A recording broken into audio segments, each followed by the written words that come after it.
This jail was built in 1909, same time as the old courthouse, which was right across from here. Is anybody they used to walk straight from the courthouse over here to the jail? Yes, they certainly did. Was anybody ever hung? I have not found any records to indicate that at this time, and that could be possible, but there's no records around that verifies that. And there's these two cells, the backwards one, show them. There's these two cells. Two jail cells, right, and then inside here, from about that wall over there to the end of this table, there was an iron holding cage, and they said that the iron holding cage was for the really harsh criminals, and they would put them in the iron holding cage. How many inmates per cell did they have? I think only one person could get in each cell at a time, and now the cage could probably hold maybe one or two people in there. They have always been a small area here. I imagine back in those days there wasn't too much crime here. No, there's no record of really any really harsh criminals and crimes occurring at the time. I always joke with people and tell them that we're like Mayberry, mostly like oldest. Yeah, that's exactly what I was saying about the jail. And I said all you needed was the bars and the keys and Barney to come in. But it's sorry, though. I mean, it's a lot different nowadays, though. Definitely would not work now. Yeah, and I do really think that most of the crime that people committed was probably intoxication. People often got maybe into fist fights during that time. Because of intoxication. Right, exactly. And that's all that was going on. Oh, but that's, so you said earlier when I talked to you, you said that this cell, was it this cell to the right here? Yes, the cell to the right there. This is the one that we keep sort of as the actual cell looked back years ago. Mm-hmm. There's a stove in there, wood stove, and it was put in 1934 actually. But a stove was in the jail cell. Now, a few months before COVID hit, I was moving files back and forth, and I stood up there in the hallway here in front of the jail cell, and I felt this immense heat. And it was a fairly warm day, but it wasn't that hot. And so I opened the jail cell door and I felt the heat even more. So I went over to the stove and I touched it. And it felt like someone had actually lit a fire in the stove. So I opened the door just to make sure there was nothing in there and it was clean. Wow. About 4 months later, the same thing happens again. The stove is just hot like somebody had put a fire in it. Yeah.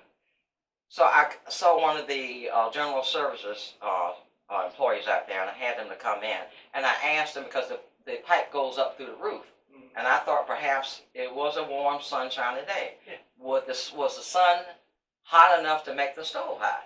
And I asked him, and he says, no, that's not possible. So I asked him to touch it, which he did, and he said the same thing. It felt like an actual fire.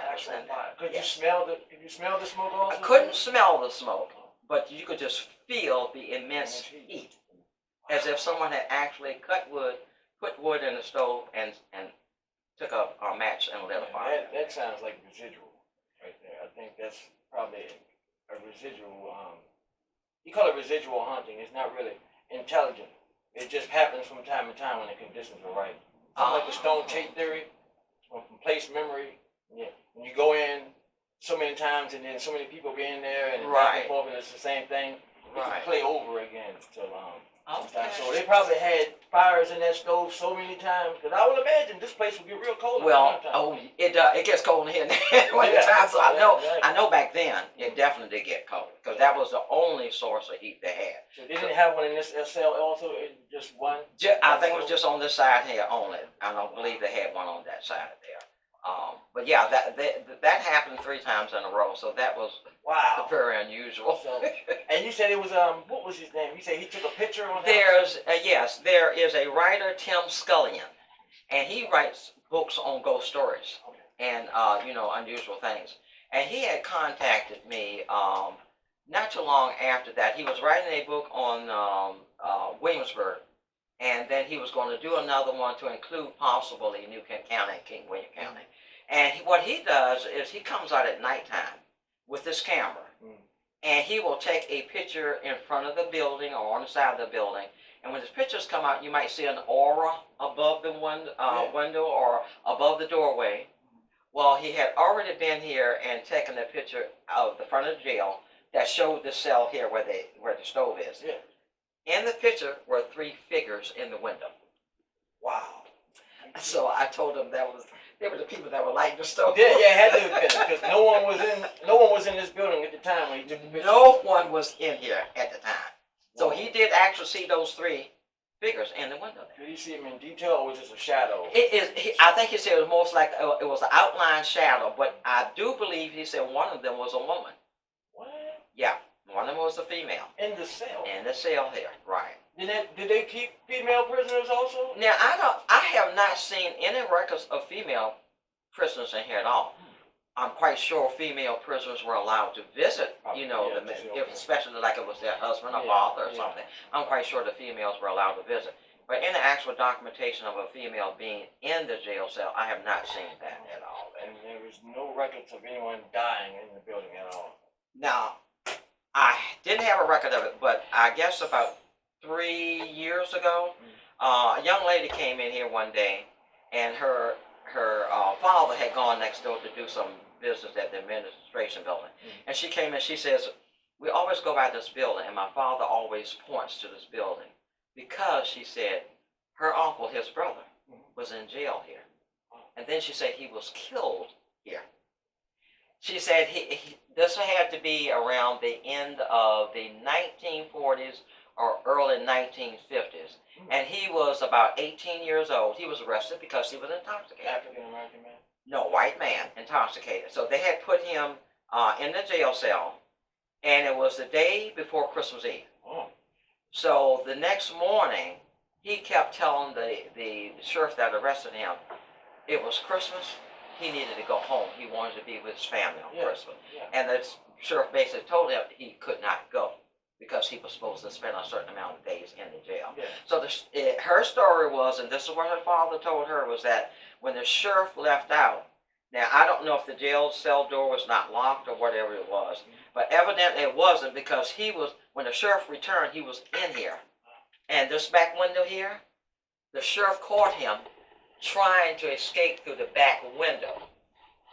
And according to her and her father, the sheriff took his gun out and shot him in the back.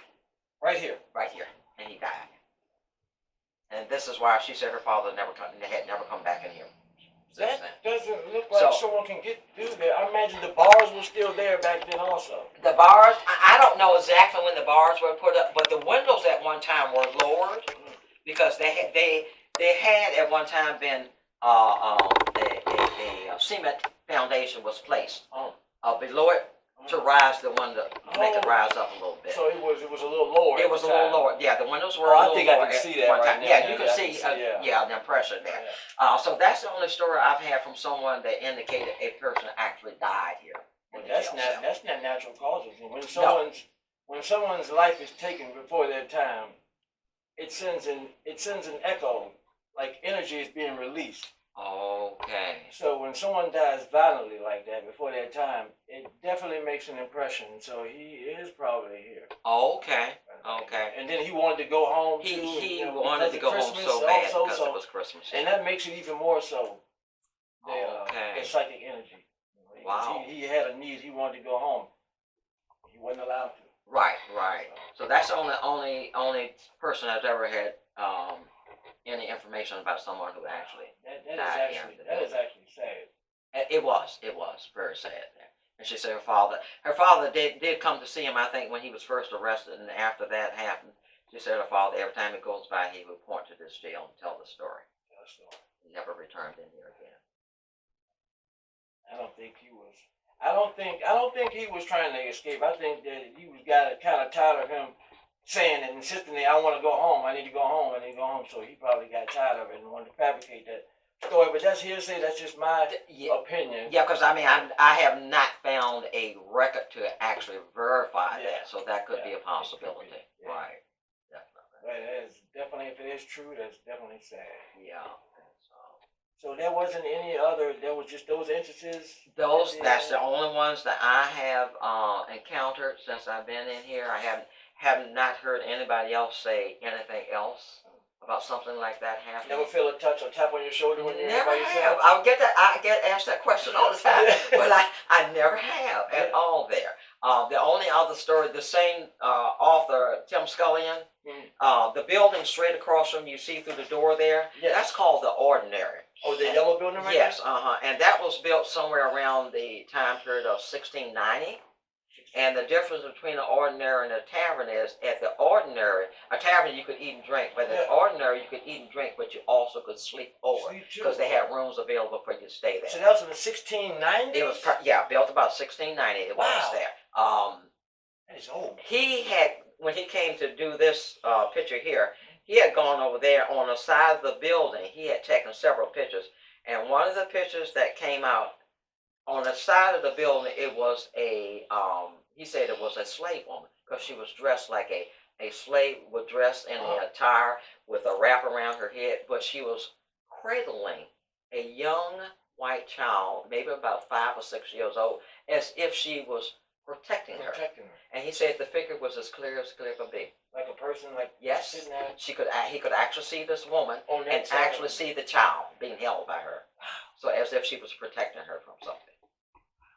I might go do that. I might have to walk the camera over there and see if something pop up. Like, yeah, and because that Ordinary, when this jail has been in the same area for basically the same time amount that the same time period that the house was built, and the people that used to live there were always the ones that provided the meals for the prisoners. For the jail. Okay. They provided the meals, and even during the late 1600s and 1700s, prisoners were allowed to even leave the jail, go over there and get their meals, and they came back.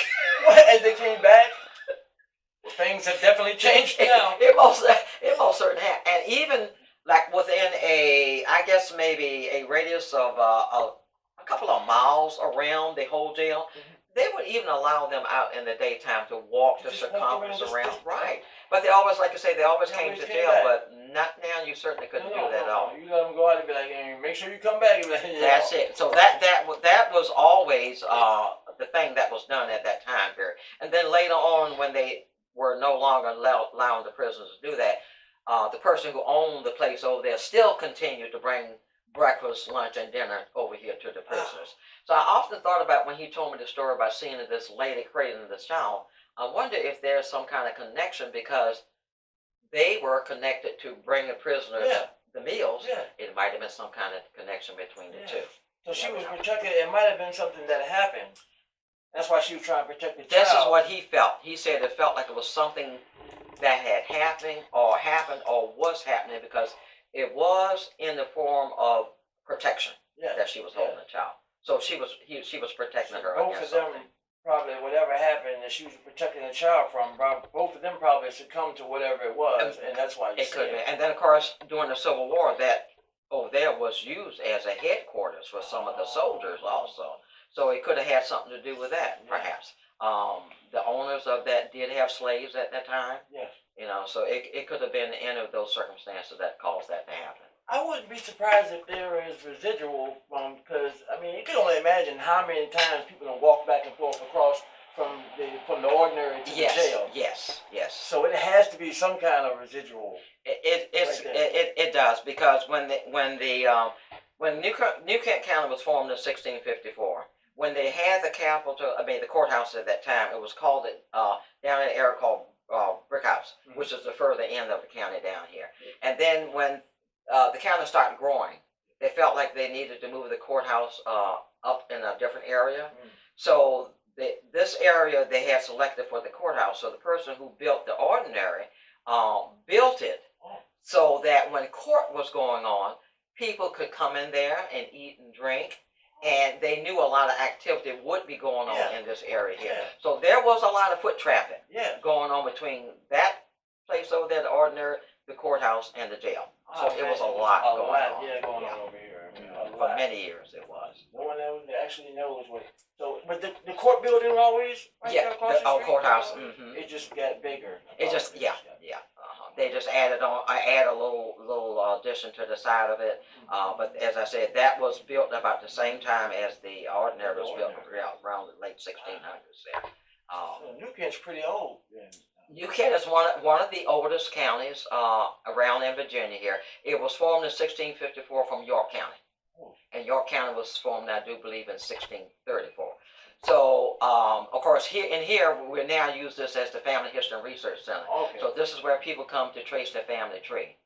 Most people who can go back to the late 1700s or at least the end of the 1600s usually have a connection to New Kent County. Yeah. They definitely do. So we get a lot of, and before COVID hit, we were getting constant visitors all year Tracing their long family. from all over the United States. Tracing their Yep. family in New Kent. Yeah, definitely. Probably gonna pick back up again now. I'm quite sure with things are getting now, I think people are probably going to start picking up again and coming back out to continue their research there, which is good, and we're glad to have people to come in here. Oh, they have some kind of family trees, and when they're looking up their family, they probably coming in here and meeting them. They don't know that their ancestors are here. And they look them up. That's right. And most of the time when people do, I always tell them, you are in an area where your ancestors did leave footprints. Yes. Because this was the courthouse area. Yes. So most people had to do business at one time or another at the courthouse. Yes. So at some time their ancestors did walk these Come grounds through around here. Yes. Yeah. Wow. And usually when people find out that they're just so excited about it and so amazed.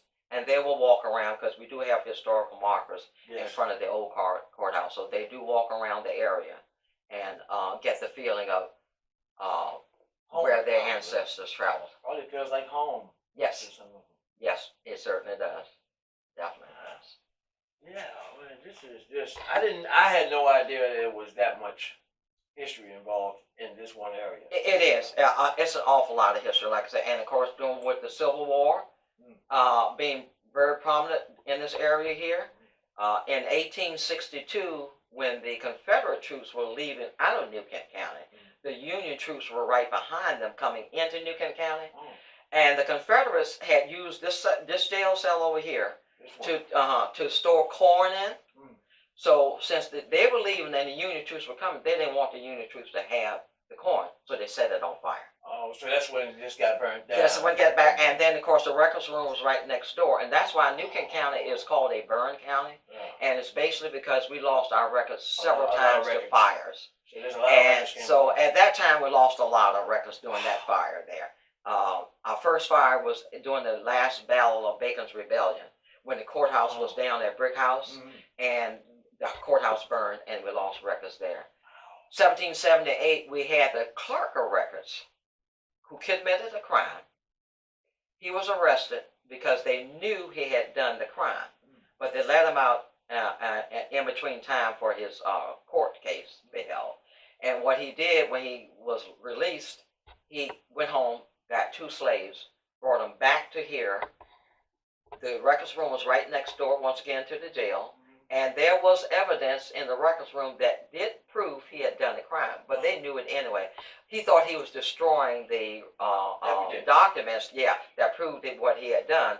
And so he set fire to the records room, and of course we lost a lot of records at that time. But he still ended up getting charged for it. He still, and they hung him.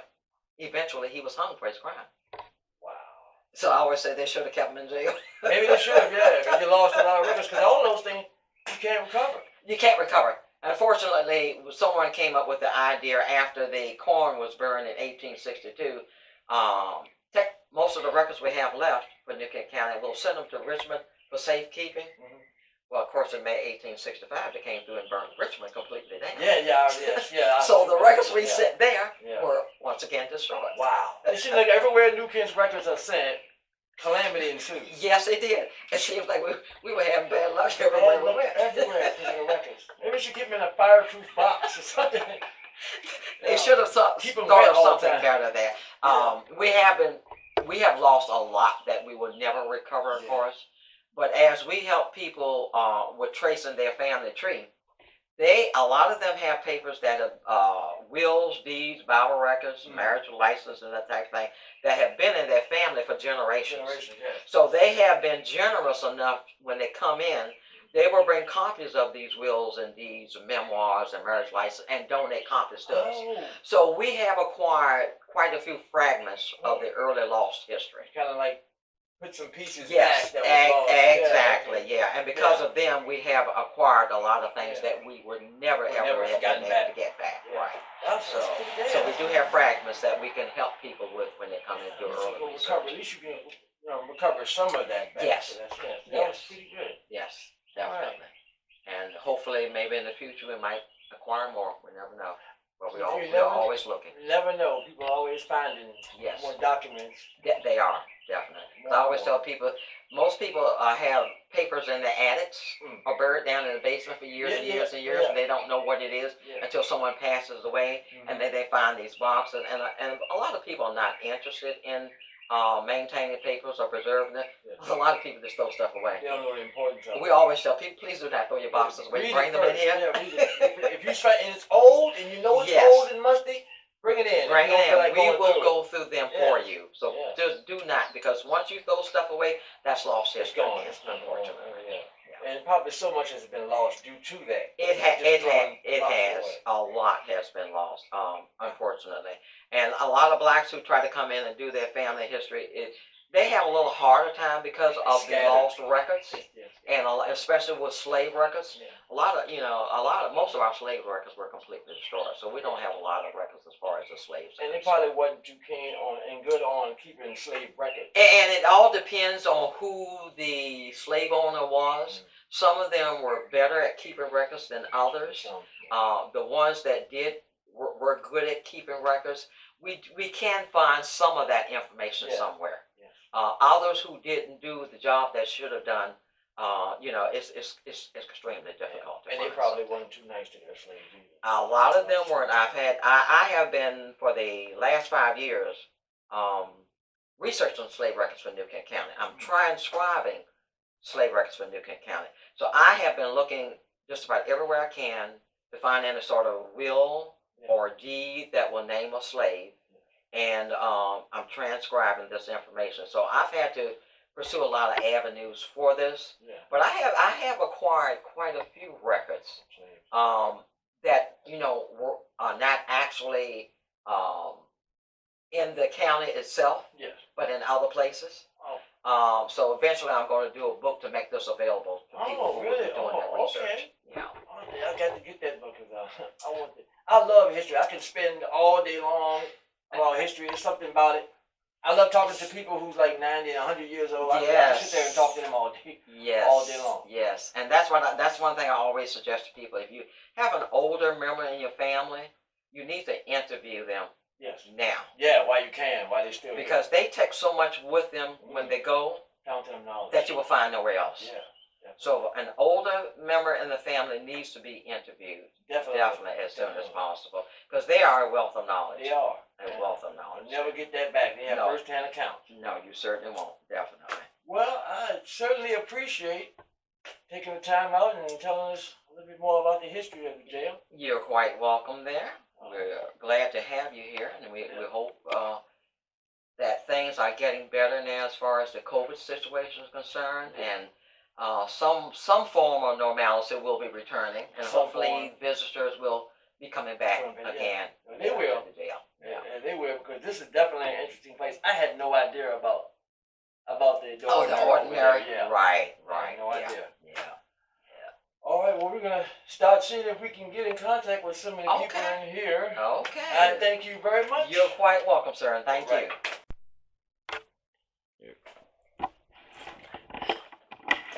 Right. 717 Paranormal. I'm picking up.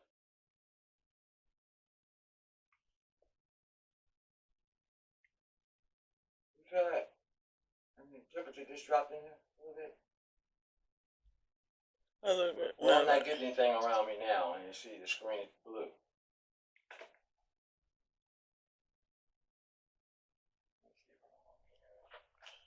This spot here. Right there about where the cell. Now it stopped, like he backed up. Can you come forward and turn the screen red again? Can you turn that screen red one more time? Can you come closer? This is not going to hurt you. It's just to let me know that you're here.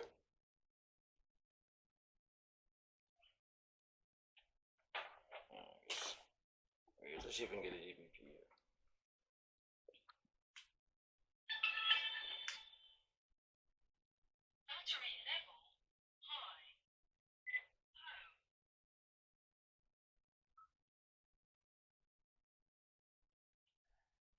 Hello, my name is Seven. What's your name?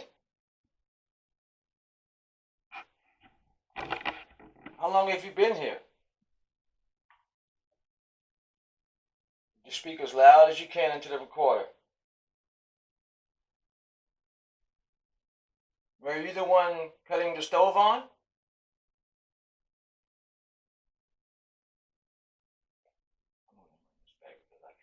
I can't wait to see what's on here. Something. Just gonna play back.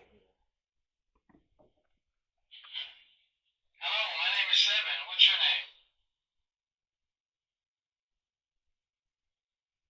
How long have you been here? You speak as loud as you can into the recorder. Are you the one cutting the stove on?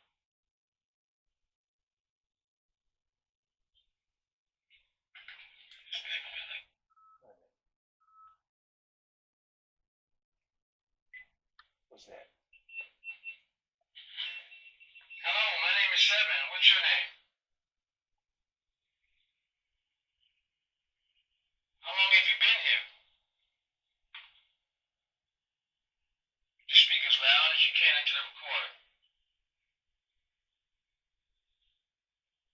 Are you the one cutting the stove on?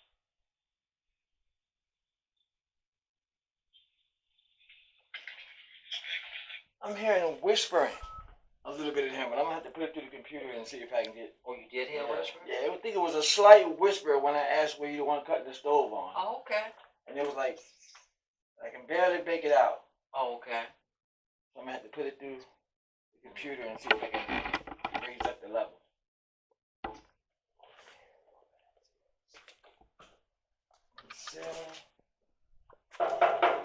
Hello, coming in. Can I come in? That is a heavy door. You know what? It's colder in here than it is out there. But there's nothing in here right now because there is nothing in here.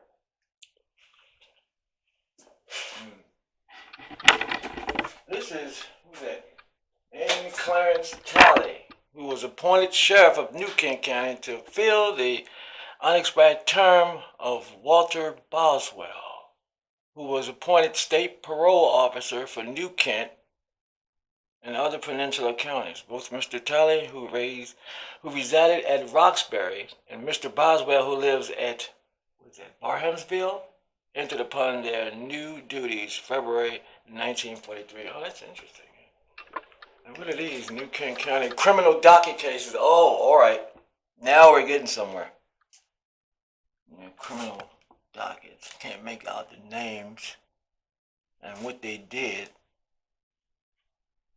Huh. All right.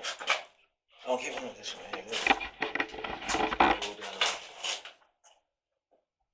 That's the jail here right there. Oh yeah, the stove.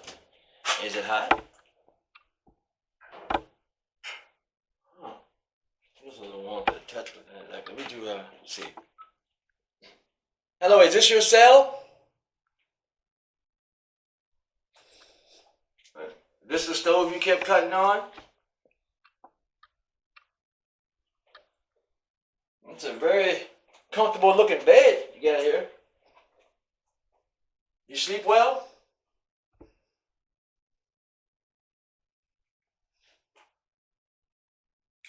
Oh. Okay. I'm gonna play this back because I think. Hello, is this your cell? This is the stove you kept cutting on? It's a very comfortable looking bed you got here. You sleep well?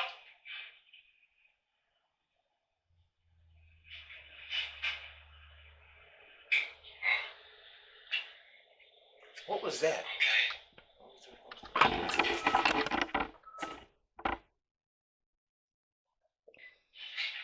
Hello, is this your cell?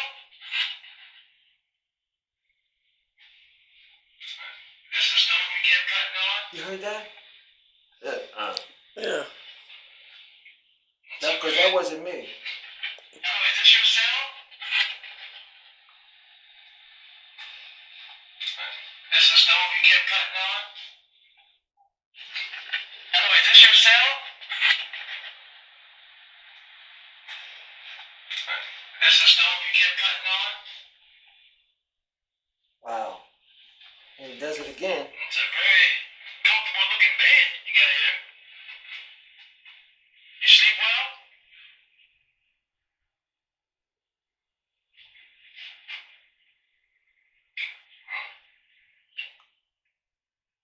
Okay. Nope, didn't get in that, didn't get in there. And the last, but you heard that last part saying, Mm-hmm. yeah. Alright. That's something that never seemed like.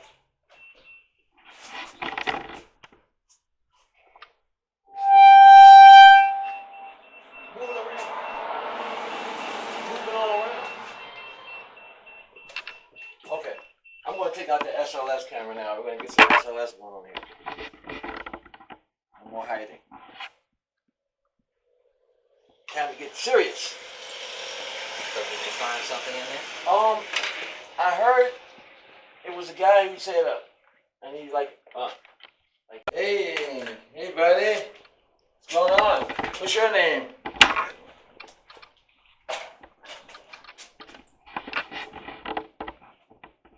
Hey, who are you? Where'd you go? Where are you? You come back? Can you like Boo Buddy? Barnabas Boo? Can you go? There he is. What is that? It doesn't look human. Or maybe is it two of you? Can you come back? You don't have to be that close, sweetie. You just stand right over my shoulder.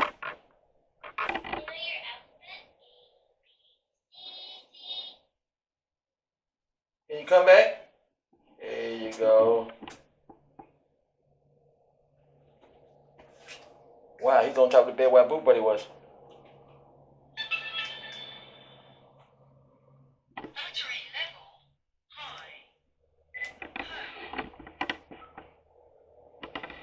Hey, how you doing? What's your name?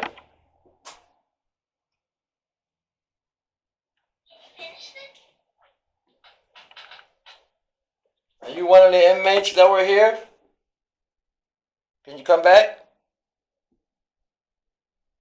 Where'd you go? You can play with Barnabas Boo. It's okay.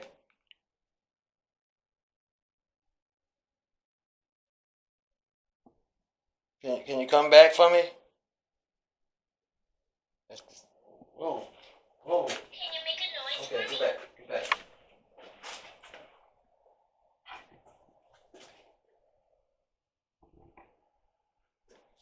Somebody just pressed me on my arm.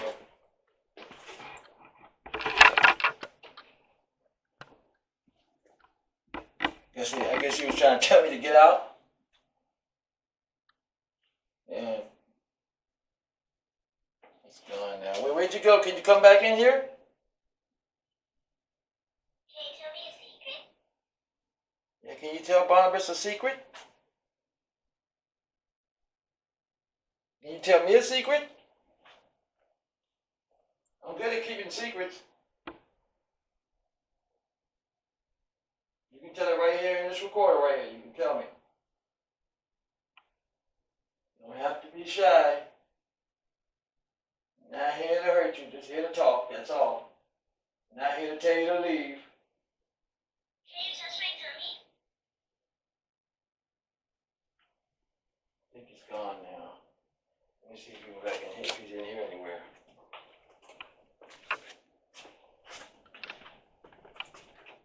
Walking, fumbling.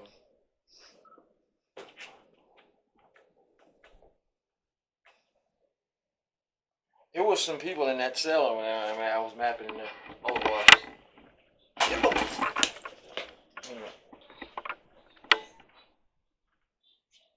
One in the corner.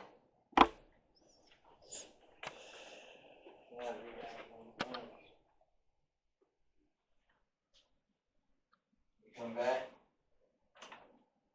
I think he left. I think because he was standing right there by the heater, or right by the stove. Oh, wow. Then he jumped from the stove to the bed, Oh. and then I don't see him anymore. Hey, how you doing? What's your name?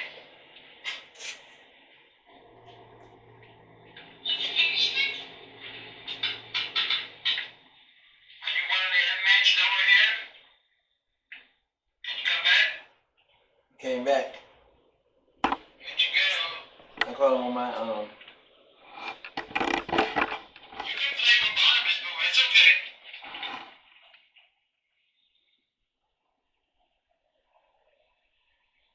Can you come back for me? when he's on the floor. Okay, come back. Come back.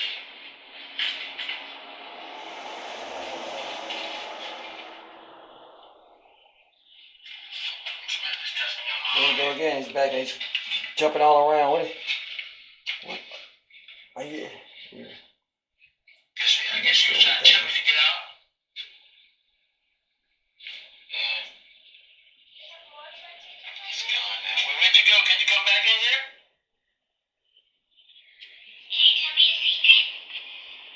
Yeah, can you tell Barnabas a secret? Can you tell me a secret? I'm good at keeping secrets.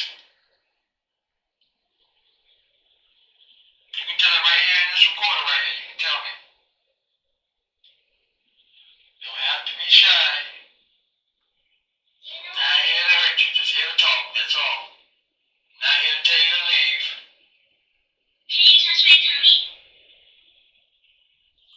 I think he's gone now. Let me see if he's in here anywhere. Now he's on the bed playing with Barnabas. Ooh, now what are you doing? It's a tall dude. Very tall. And that's a child. Oh my God. All right. Can you come back? We're not here to tell you to leave. We're not here to cause any trouble.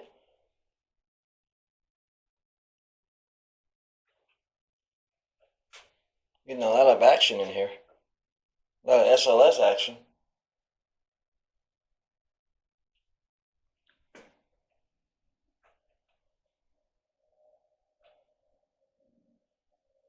Because everything seems to be surrounding that stovepipe right there. He's standing right in front of the stovepipe. And keep going up and down. And you like that stove? Can you make it hot? Can you make it heat up? It's kind of cold in here. Can you make it heat up for me?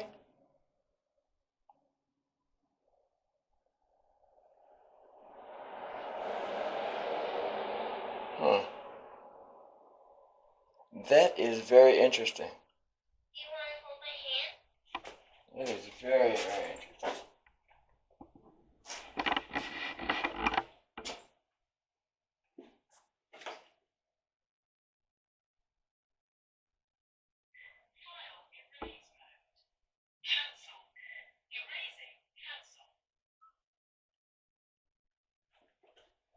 Hi, are you still in here?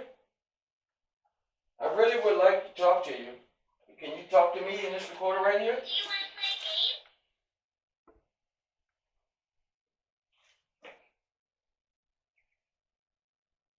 Can you say anything in here?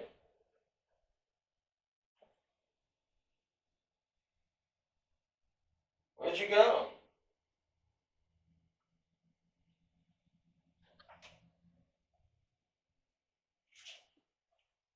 Seems like every time I come in here, he doesn't come in. Just when I leave.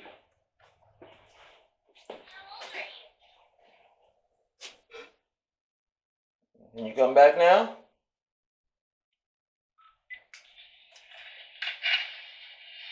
Are you still in here? I really would like to talk to you. Can you talk to me in this recorder right here?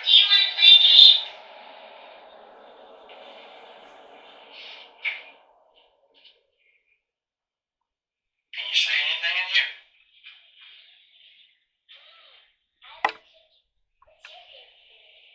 Where'd you go?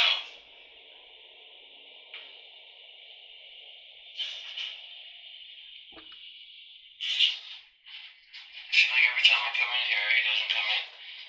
Just when I leave. How old are you? Can you come back now?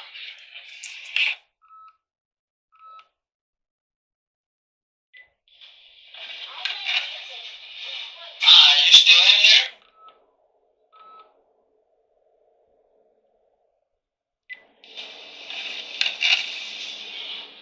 You still in here?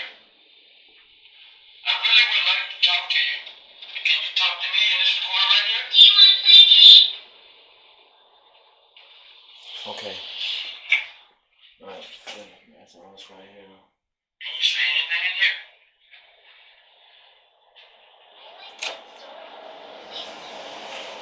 Where'd you go?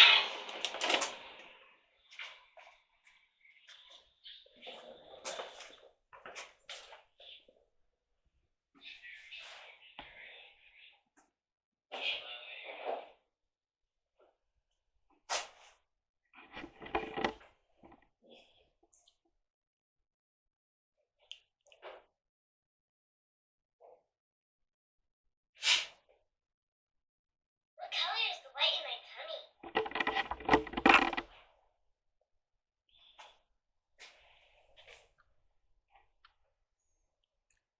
If there's anyone in here, can you turn the Boo Bear's light to red instead of green?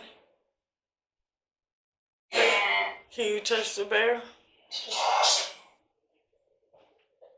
Is anybody playing with the bear? What's your favorite story? Hello, what's your name?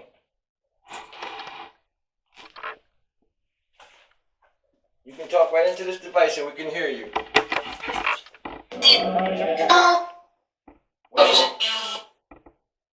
What's your name?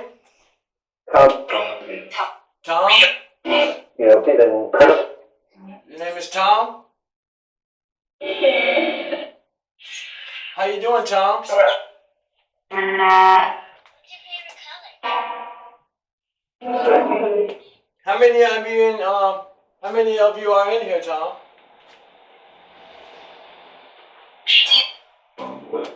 Can you tell me how many of you are in here?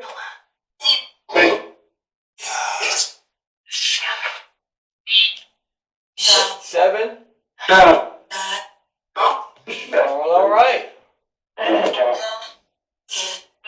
Are you being treated fairly in here, Tom? What's your favorite toy?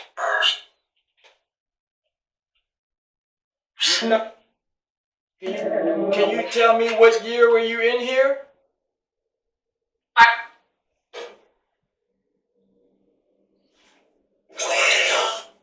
Can you tell me what year was you in here?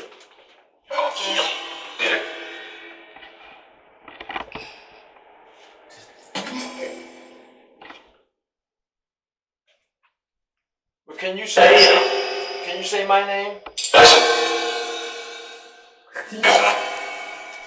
Did you just say my name? Is there Can you tell me her name? Now what's her name?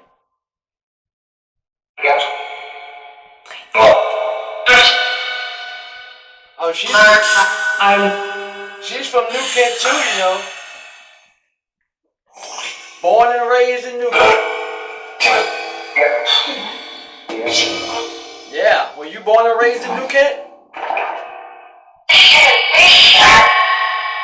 You were? Yeah, alright. Good.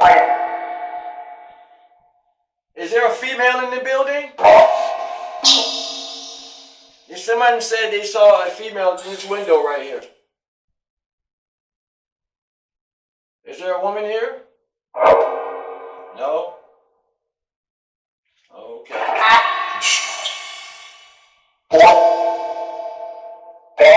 Are you happy? You are?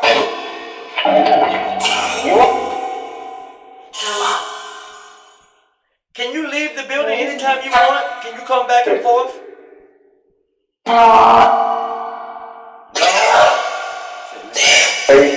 No?